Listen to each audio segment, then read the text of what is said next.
Is TFC gambling away their future to win today? We are going to preview TFC's upcoming 2023 MLS season, and to help me do that, we brought on special guest Michael Singh.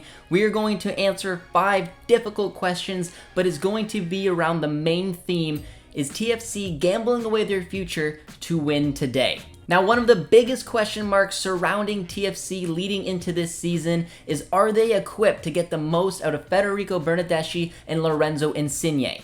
These two players came in last season and they are two of the best players, not only on this club, but in the league. And that leads a lot of pressure on TFC to find the right pieces to come in to help balance this side out and create a winning formula. Last season at times though, they looked a little top heavy. The balance wasn't really there, especially in the midfield. So Bob Bradley has a massive task to get the tactics right, to get the right bodies in, to help balance this team and deliver success on the pitch. Now, I brought Michael on today to talk a little bit of tactics, but come up with a formation that he believes Bob Bradley will go with to get the most out of these strikers, and this is what he has in mind.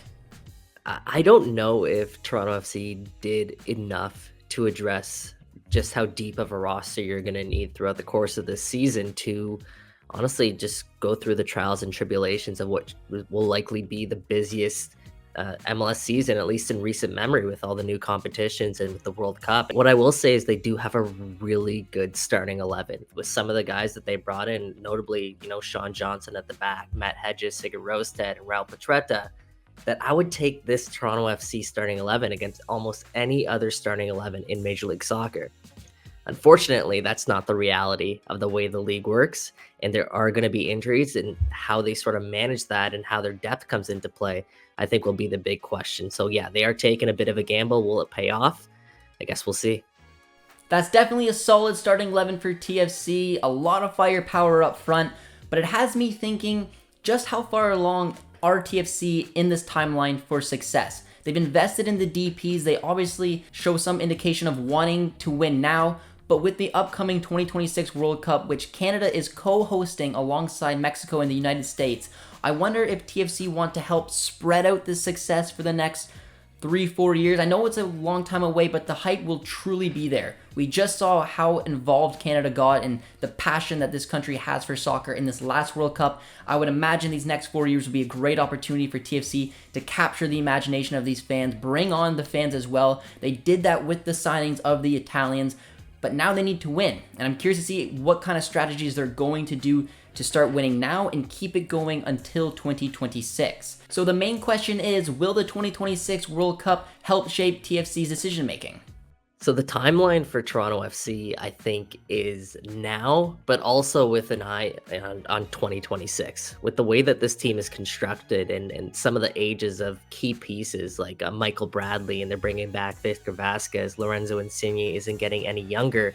This is an older group, and a group that's honestly built to win right now. Sean Johnson, their coveted MLS goalkeeper that they just signed in free agency, he only signed a 2-year deal. So the idea is to win now, but as I mentioned earlier, there is an eye towards 2026, and that's sort of what this whole big plan, this big picture plan with Toronto FC was. It was to last year kind of gut everything, revamp it all, bring in marquee signings, Lorenzo Insigne and Federico Bernardeschi, both of whom are signed through 2026, and build around them. Now, what we've seen so far this year is that they've got a starting 11 in. They're maybe 12, 13 guys deep, but they want to get to 15, 16, 17 guys deep. So yeah, the window is, I still think right now, because those guys aren't getting any younger. But that being said, they have a long-term plan, which they're hopefully on track for. To that end, is that why TFC have gotten so much older this season? Usually when a team wants to compete, they want veteran experience. They want to get guys in who have been there, done that. And if you look at some of the signings that TFC brought in this summer, there's no denying that they went for experience. Vasquez, Bradley, Diamande, Osorio, Hedges, Johnson, Rosted. These are only some of the experienced players that TFC have on their roster. You can't argue the fact that experience isn't important, because it definitely is, and TFC have an abundance of it. But did they gamble away their future a little bit? Because with all those experienced signings that they had that are in their 30s and above, they let a lot of young talent go, including a few players that I think could have potentially broke through this season at TFC. TFC allowed Jayden Nelson to be sold overseas to Europe. They didn't re-sign Noble Okello, and last year in the Mark Anthony Kaye trade, they let go of youngster Ralph Priso. Not only were these three talented youngsters, but they were all Canadian as well. And we've seen, especially at CF Montreal, Canadians love watching young Canadian talent come up. They thrive at MLS level. They get their opportunities with the national team. And I'm just starting to think if TFC will potentially this season regret letting these three go. It is a risk that Toronto FC are taking. You know, they're shipping out young assets in which they've developed in order to bring in pieces that are meant to win now. And, you know, the reality is that Toronto FC, in the market that they're in, they want to prioritize winning over everything. And yeah, at times development is sacrificed. And it sucks that, you know, there will be some young Canadians that do get shipped out, like a Jayden Nelson. And if you look back, Ralph Priso.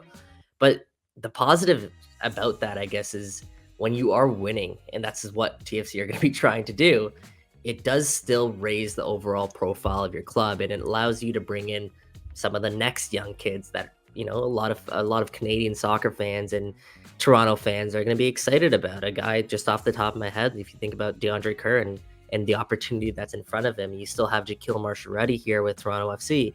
There still is a good young group of Canadians at the club, albeit in a lesser extent than last season. However, if you're winning, I think that just makes everyone happier. So that is the gamble that TFC is taking, and we'll see if it pays off. Speaking of trades, TFC just pulled off a big one, bringing in Brandon Servania and sent Jesus Jimenez to FC Dallas. I don't fully understand this trade because Jimenez was a proven goal scorer for TFC.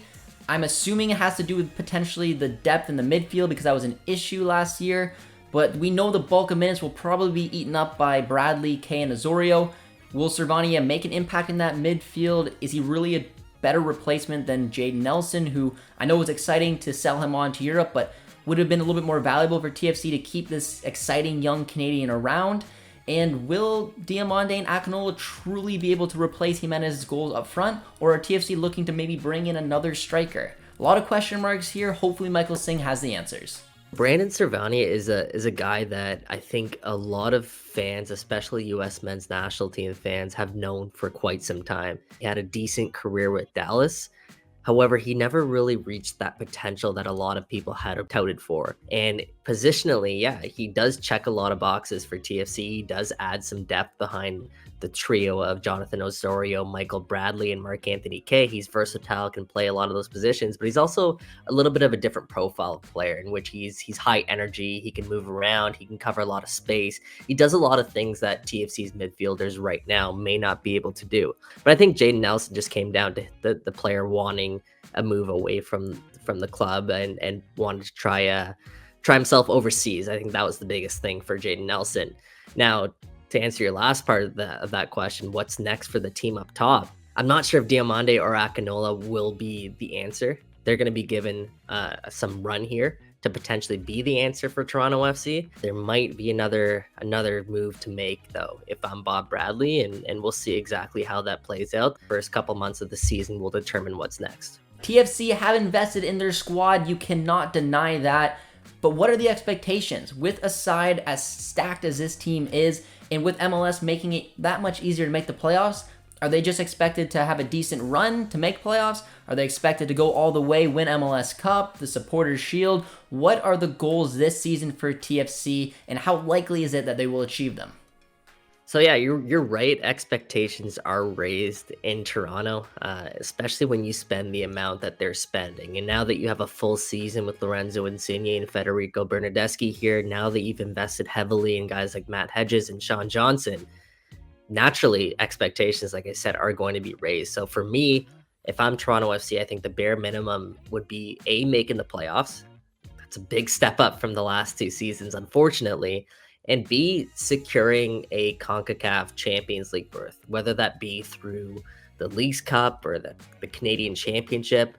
Finding a way to get back is a goal that I know that Toronto FC has. They want to get back and finish off what wasn't quite completed and get that CONCACAF Champions League trophy, the coveted one that they desire.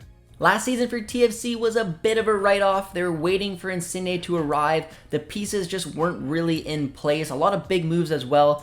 But this season, there's no excuses. The pieces are in place, they have expectations, and they definitely need to do something in 2023. A big shout out for Michael Singh for coming on and helping me with today's preview on TFC. I hope you guys did enjoy it, and if you did, as always, be sure to drop a like, drop a sub. Let me know down in the comment section if you agree with what we said and where you think TFC may finish. And as always, be sure to subscribe over to One Soccer for all the best Canadian soccer coverage. My name is Josh Deming. Thank you all for watching. We'll talk to you guys soon. Cheers, friends.